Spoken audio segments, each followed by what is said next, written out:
salat. Sebaliknya, Al-Quran juga menjelaskan, qad aflahal mu'minun. Tadi orang rugi. Sekarang qad aflahal mu'minun. Maka beruntung orang-orang yang beriman. Siapa mereka? Alladzina hum fi salatihim khasi'un. Mereka yang khusyuk dalam solatnya. Nah, ini banyak nak tanya ke mahasiswaku, Ustaz, bagaimana itu caranya orang khusyuk? Apakah khusyuk itu solat tidak ingat apa-apa? Kalau khusyuk tidak ingat apa-apa, bukan solat namanya, pingsan. Bagaimana caranya khusyuk? Tata cara agar kita bisa khusyuk. Pertama, usahakan ketika kita mau sholat, pakailah baju yang indah. Itu surah Al-Jum'ah jelaskan. Kau datang ke masjidku, lo ke masjidku mas sempajang, pakai kau baju makesing. Pakailah baju yang indah, bukan yang mahal, tapi yang indah. Tapi apa yang terjadi di antara kita? Mau ketemu wali kota, ngaling asing baju baru. Kalau perlu parfum palsu poin nak pakai. Pinjam sepatunya temannya, nah pinjam dasinya temannya, sampai ketemu wali kota, nah cium tangannya itu wali kota, padahal baru tanda tangan korupsi. Tuh, sekalinya mau datang ke masjid, pakaian ala kadarnya. Itu ton nak pakai main basket, itu ton nak pakai kencing berdiri poin. Masih ada satu tetes, sendatik saja masuk di sini. Coba baju yang sudah 3 hari tidak dicuci dia pakai, kemudian celananya ada tetesan kencing, lalu dia datang menghadap kepada Allah. Di mana kita mau khusyuk? Begitu kita sholat, baju yang kita pakai tadi main futsal 2 hari sudah ada jamur, begitu angkat takbir baru gatal semua. Bismillahirrahmanirrahim. Alhamdulillah Rabbil. Mana koci ton tarana. Maka ketika mau khusyuk, salah satu kiat pakai yang indah, bersih. Dan yang paling penting, pakailah baju yang kita yakini halal. Kalau baju korupsi, baju sogok pilwali, pilih anak, baju baru. Berapa suara? 5, aman. Tanam lagi pak. Begitu ada yang kasih lindi, nah lupa aman. Baju sogok seperti ini dipakai sholat, nakakalaki ki malaikat, nalu kasihan deh loh. Maka begitu mau datang ke masjid, lihat dulu, pandang dulu, ini sarungku halal atau tidak, ini bajuku halal atau tidak, jam tanganku ini halal atau tidak. Termasuk bapak ibu barangkali waktu menjabat banyak duitnya, dia ganti giginya, gigi palsu hasil korupsi. Maka begitu mau sholat, buka dulu gigi palsunya. Termasuk emas. Emas berbeda pendapat ulama, ada yang mengharamkan, ada yang menghalalkan. Ini yang disebut wilayah khilafiyah, perbedaan pendapat ulama. Ada yang bilang haram, ada yang bilang halal. Kata Nabi, kalau subhat seperti itu, kamu mau selamat, kalian mau selamat, tinggalkan. Pakai emas. Dan bagaimana kalau terlanjur nih Ustaz, tidak bisa dibuka? Kenapa? Gigiku mas, sudah ku kasih emas, tidak bisa dicabut-cabut itu ya. Kalau cincin sebaiknya dicabut, kalau dia emas baru kita sholat. Dah, pakai yang bagus, yang rapi, yang indah, yang halal. Berikutnya, yang kedua, cara kedua supaya kita bisa sholat. Ketika wudhu, perhatikan tata tertib dan rukun-rukunnya. Ingat, ketika kita mau berbuat baik, setan mulai kepanasan. Ayalah salat, setan sudah mulai. Nah, sebar pasukannya. Sebentar pi, jangan pergi masjid, masih lama, duhur sampai jam 3, dekat pakai jam 3 ke sholat. Setan mulai masuk. Anggaplah begitu azan langsung kita tinggalkan tempat menuju ke tempat sholat. Jangan pikir setan putus asa, tidak. Nagoda ki lagi. Gimana caranya? Nagoda ki supaya main-main ki wudhu. Wudhunya bagaimana? Sambil terima handphone, nah simpan di telingana sambil berwudhu. Begini caranya. Yo, berapa kan menjual kangi? Tidak bisa kurang-kurang itu sekali. Itu wudhu sambil handphone. Siapa ajar ki begitu? Ada yang lebih parah, menyanyi sambil wudhu. Pulang-pulangku berbadan dua. Itu kalau kita mau khusyuk dalam sholat, mulai cara wudhu kita perhatikan. Banyak yang tidak perhatikan rukun-rukun sholat, rukun-rukunnya wudhu. Yang banyak kita keliru, buka Quran. Quran mengajarkan wudhu dari jari-jari hingga ke siku. Prakteknya kameneh. Quran mengajarkan basuh dari jari-jari ke siku. Berarti begini caranya. Tapi apa yang kita praktekkan? Buka keran dari siku ke jari.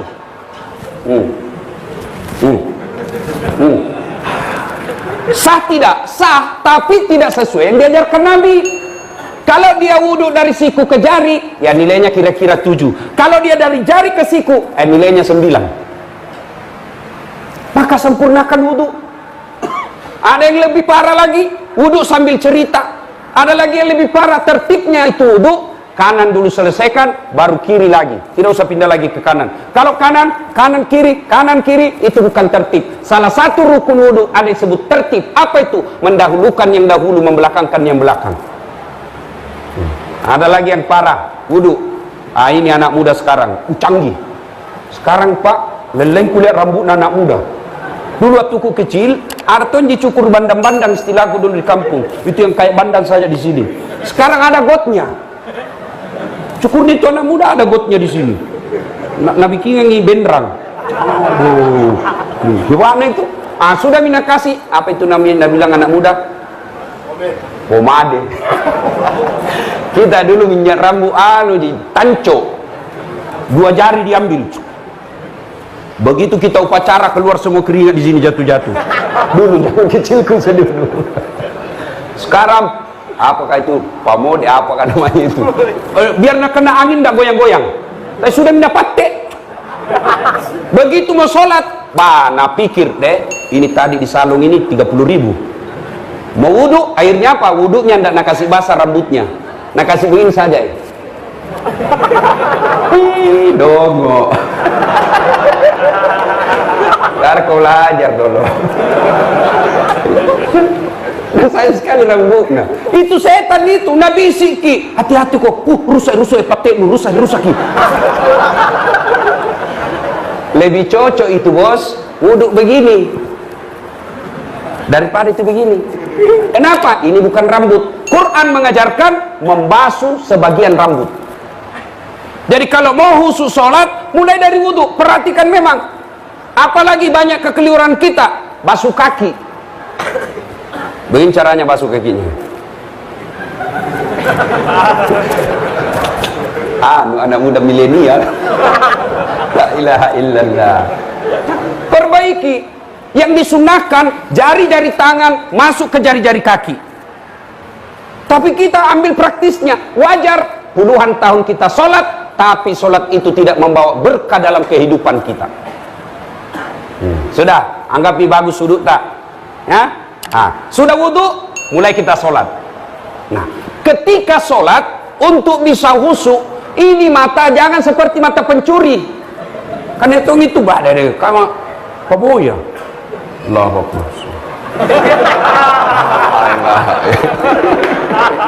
Jangan ketawa, serius orang ini bos. Kita ketawa karena kita begitu toh. Maka ketika sholat, Nabi menganjurkan mata lihat yang kita mau sujuti. Lihat yang kita mau sujuti. Jangan kita mau sholat, nah lihat semua. Kita juga Pak yang pergi berjamaah, pakai baju jangan banyak tulisannya. Apalagi di boko. Kisah orang di belakang tak Pak. Nah baca ngase mintu baju tak. Mau ki ruku, belum bisa selesai imam, mau ki ikut, ndak dihafal. Terpaksa dibaca semua itu baju di depan. Persatuan Guru Republik Indonesia cabang Cambaya. Nah baca ngasih ini. Habis mina baca baju kiri kanan depannya, apalagi nah cari lagi papang pengumuman. Keadaan keuangan Masjid Nurul Mukmin, saldo kas 70.000, bayar listrik 100.000. Nah baca semua, maka dianjurkan jangan mata kita melihat ke sana kemari, tapi lihat yang kita mau sujudi. Kita coba. Berikut supaya kita bisa khusyuk. Ketika sholat jangan terlalu banyak bergerak. Imam Syafi'i mengajarkan 3 kali di batasnya boleh bergerak. Kalau imam mazhab yang lain boleh. Maka jangki heran kalau di Masjid Nabawi atau di Mekah ada orang sholat Pak sambil goyang-goyang, sambil terima handphonenya. Bunyi handphonenya langsung ngambil, nah lihat, langsung dimatikan. Kalau kita kan dibiarkan saja, akhirnya mengganggu. Bagus kalau nada panggilnya mengaji, kalau nada panggilnya lagu dandut, pandrak kita Pak. Ketika kita mau sholat, usahakan jangan terlalu banyak gerak. Bahkan Imam Syafi'i mengatakan lebih dari 3 kali sholatmu batal ketika lebih 3 kali bergerak. Misalnya menggaruk, misalnya gigi nyamuk. 1 itu, 2, naik lagi 3. Apalagi kalau punya di pekamannya.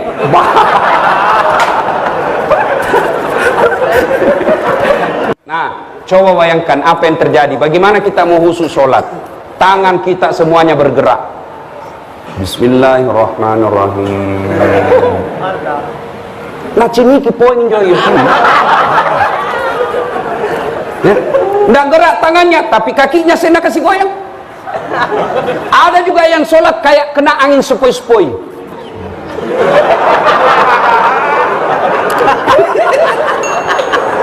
Oh, balik kedo-kedo. Nah, ada tuh Allahu Akbar.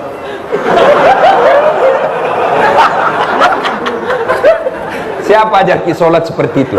Ayo jujur. Berapa tahun maki sholat? Lebih 10 tahun Ustaz. Bahkan ada yang sudah lebih 30 tahun. Ayo jujur, nggak usah jawab sekarang, dalam hati. Pernah nggak Bapak Ibu membaca pedoman dan tuntunan sholat? Lalu bagaimana kita sholat selama ini? Yang kita lihat itu Tommy kita ikuti. Tidak pernah kita baca pedoman sholat. Giliran kita beli alat elektronik, handphone, wah dibaca mulai halaman pertama sampai terakhir. Mana poin tulisan Indiana dibaca tuh gimana tidak ditauki. Apa maksudnya ini? Apa maksudnya ini? Coba. Begitu kita sayangnya handphone, kita baca itu buku pedoman. Sementara sholat yang kita pakai 5 kali sehari semalam, yang kita gunakan sampai akhirat, tidak pernah kita baca buku pedomannya. Wajar kita sholat seada-adanya. Nah, coba. Jadi pulang nanti dipikir cari buku tuntunan sholat. Sudah belajar ki sholat yang baik. Kalau kita ki nasa ngogi kita mi, akhirnya yang kita lihat anu salah, pergi tomaki. Ada anak muda dia tahayat di sampingnya orang tua, dia kasih goyang jarinya begini. Ini anak muda langsung nak kasih goyang juga tangannya, nak kasih kencang. Ditanya, itu ada dalilnya itu kalau yang goyang begini ada ya. Ini ditanya anak muda, kenapa kau kasih goyang? Nah lebih cepat lagi, nah bilang, ya toa mistas lobe mi. Pakai pun cas. Coba, ini namanya piti-piti. Nah ibu bapak saudara-saudara sekalian, supaya kita bisa sholat dengan baik, yang berikutnya lagi setelah jangan banyak gerak, maka bisa sholat dengan baik. Usahakanlah Pak, paling tidak apa yang kita baca kita paham apa makna kesimpulannya mau saja. Tidak usah per ayatnya, tapi kesimpulannya saja itu ayat yang kita baca. Surah misalnya kita baca surah As-Sajdah, paling tidak kita tahu apa kesimpulan surah As-Sajdah itu. Jujur, berapa tahun makin sholat? 30 tahun. Kita tahu artinya Al-Fatihah? Ayo jujur makin. Al-Fatihah dengan terjemahannya kita tahu apa ya? Nggak tahu ki. Itu saja. Amin. Maka usahakan kalau kita mau perhatikan sholat dengan sebaik-baiknya, maka usahakanlah apa yang kita baca setidaknya kita paham kesimpulannya itu ayat. Nah ibu bapak saudara-saudara sekalian, berikutnya lagi ketika kita sholat, supaya kita bisa khusyuk dalam sholat kita ini, maka jangan, kalau kita berjamaah ya, kalau berjamaah jangan merasa soleh dan paling benar sendiri. Ada itu orang sholat kalau berjamaah nak ganggu ki, mulai takbir nak ganggu memang maki keras baru nak kasih lebar Allah. Baca Al-Fatihah kayak mau nak gigit telinga tak? Maliki. Santai mako bos. Bukan lewat-lewat. Itu tidak boleh mengganggu orang di samping kita. Kita baca sholat kayak mau gigit telinga tak. Begitu ruku, sujud lagi, nak kasih gena lagi telinga. Baik kalau kau pakai Rexona aja. Coba. Itu ketika kita sholat, ada juga yang kadang-kala mengganggu. Termasuk saya merasa kadang-kala terganggu. Apa itu? Itu ibu-ibu jari kaki. Suka nak kasih pindah-pindah. Kasih pindah, nak kasih pindah lagi. Kita kasih pindah, nak kasih pindah lagi. Maka kalau mau lakukan itu, supaya kita saling menghormati, tanya dulu orang samping tak. Boleh gitu kakiku kasih rapat kaki tak? Kenapa? Supaya saf jamaah. Saf kita rapat. Kalau Nabi bilang, silakan, tidak apa-apa. Silakan nih. Tapi kalau Nabi bilang, jangan kodong, karena kakiku terus kupikir itu. Akhirnya orang terganggu husuknya. Nah, ibu bapak, saudara-saudara sekalian, itu maka ketika kita mampu sholat dengan baik, Allah janjikan, qad aflahal mu'minun.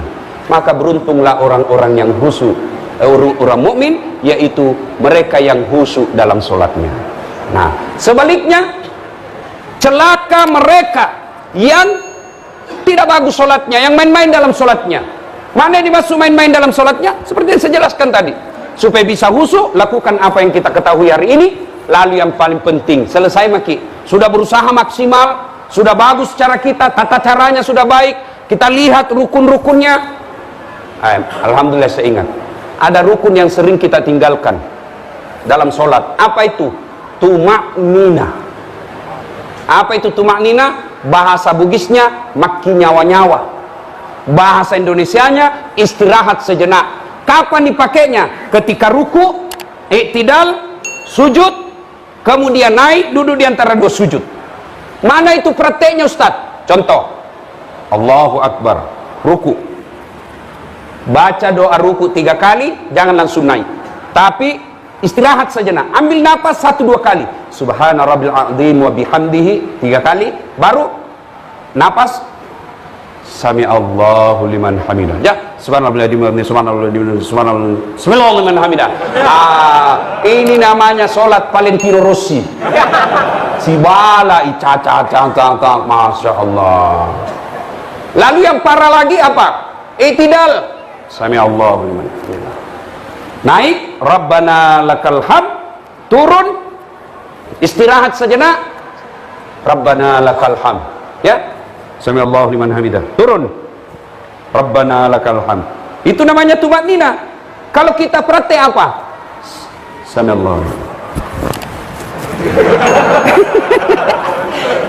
Istirahat itu bos, kalau goyang di tangan tak kemener. Sami Allahu. Yang lebih parah apa? Tidak lurus ini belakangnya. Kalau mau betul, maka kata Nabi, caranya adalah simpan gelas di atasnya.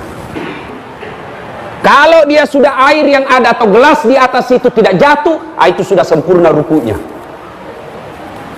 Terkecuali mereka yang sudah tua bungkuk dan kena apa namanya itu osteoporosis.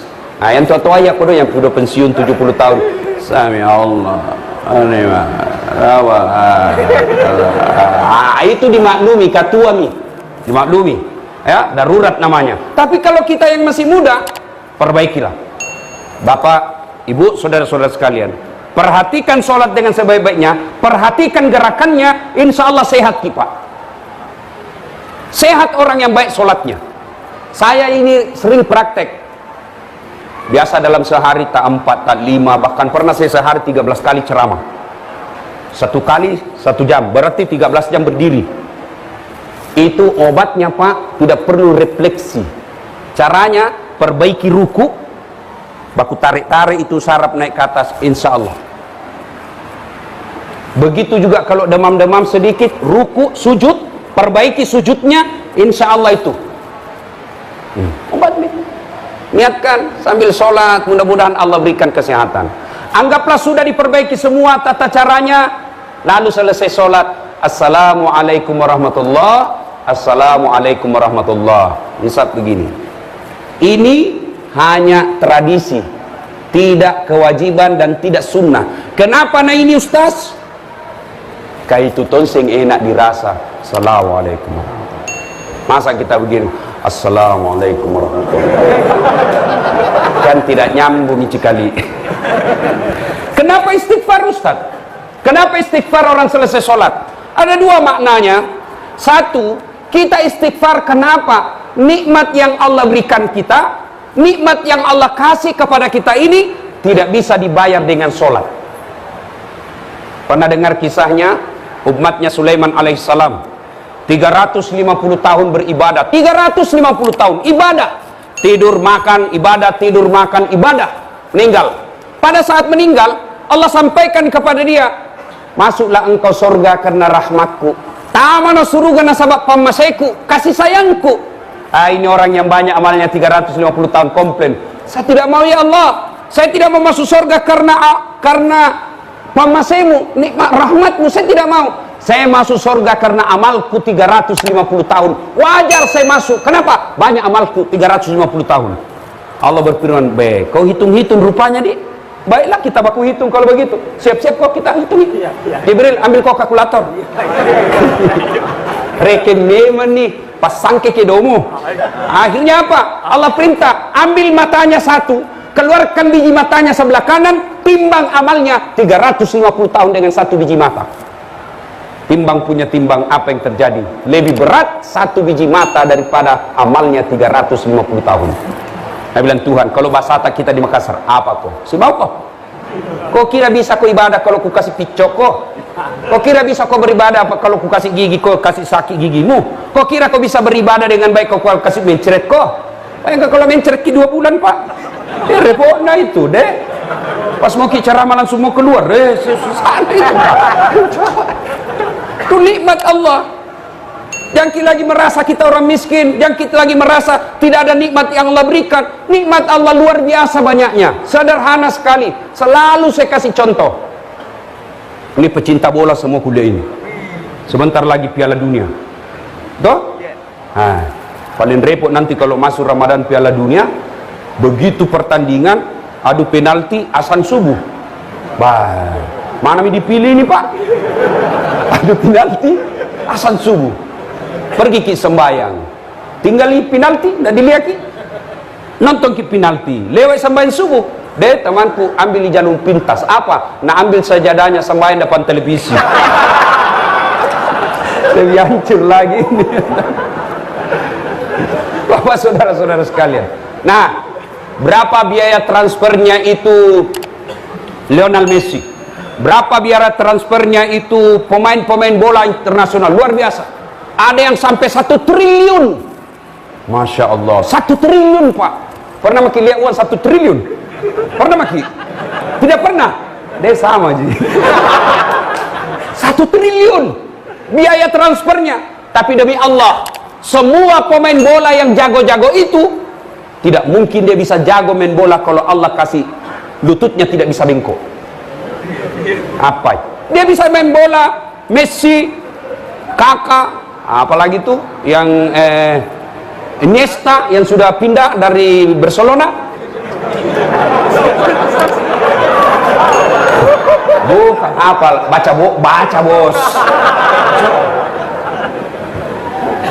Baru datang ini di Roma, pergi nonton AS Roma lawan Liverpool. Kita tahu, Dek, tahu gitu Roma di mana? Tahu ki? Tamalate belok kiri sedikit. Yo, bayangkan, itu pemain bola luar biasa bayarannya. Luar biasa bayarannya, tapi demi Allah, mereka tidak akan bisa main bola ketika Allah kasih lutut yang tidak bisa bengkok. Mana bisa main bola begini? Apa itu saudara-saudara sekalian? Itu artis yang dibayar mahal-mahal demi Allah. Dia bisa begitu, kenapa? Karena mukanya dikasih mulus oleh Allah. Ini kamera, ada kamera di depanku ini. Mahal-mahal ini yang begini, tapi bukan ini yang mahal. Tapi apa yang mahal? Mata. Biar ada ini kalau tidak ada mata tak. Jadi apa? Foto setengah badan betul dari pelut ke bawah. Terima kasih pak. Nah, maka makna kita istighfar setelah salat, assalamualaikum warahmatullah, assalamualaikum warahmatullah. Kenapa? Kita bertobat, karena nikmat Allah tidak bisa dibayar dengan ibadah yang kita lakukan. Yang kedua, kita istighfar ketika selesai sholat. Untuk apa? Siapa tahu dan pasti ada salah ketika sholat, kita menghayal, maka kita istighfar. Mudah-mudahan Allah mengampuni dosa dan kesalahan kita. Nah, ibu bapak saudara-saudara sekalian, akhirnya ketika kita mampu sholat dengan sebaik-baiknya, tata caranya kita perhatikan, rukun-rukunnya kita tunaikan, maka insya Allah maka sholat itu akan dijanjikan, inna sholata tanha anil fassaika wal munkar, sesungguhnya sholat itu mampu menjaga kalian dari perbuatan keji dan mungkar. Tuh, orang baik sholatnya insya Allah. Nah, sebaliknya kalau kita anggap enteng sholat, banyak tong itu begitu pak, puasa, nah tahan puasanya pak, tapi tidak sembahyang. Ini nanti nak kacele, nanti kalau mati nih dikasih lihat puasanya pak. Baco, nenek puasaan 30 tahun kali 30 hari, ini banyaknya puasamu. Mana kuncimu? Apa kuncinya? Sholat. Tidak ada Tuhan. Nabilah malaikat, Walaiko. Coba. As-salatu miftahul jannah. Sholat kuncinya surga. Ketika ada orang bagus amal kebaikannya tapi dia tidak sholat, di akhirat nanti tidak ada kuncinya. Maka keliru, sesat dan menyesatkan orang yang berkata tidak penting sholat, yang penting itu hatimu dong. Mana pernah sambayang, yang penting hatimu baik. Langsung berdiri anak muda, cocok kate. Setuju, karena dia juga tidak sambayang. Kalau ada orang yang kalau ada orang bilang yang penting hatinya baik biar tidak sholat, tanya siapa nabinya. Nabi Muhammad paling baik hatinya, Nabi Muhammad paling bersih hatinya, paling bagus akhlaknya, tapi beliau tetap sholat. Jadi mereka yang bagus puasanya, bagi mereka yang bagus zakat fitrahnya, bagus akhlaknya kepada sama manusia, tapi tidak sholat, nanti amal kebaikannya langsung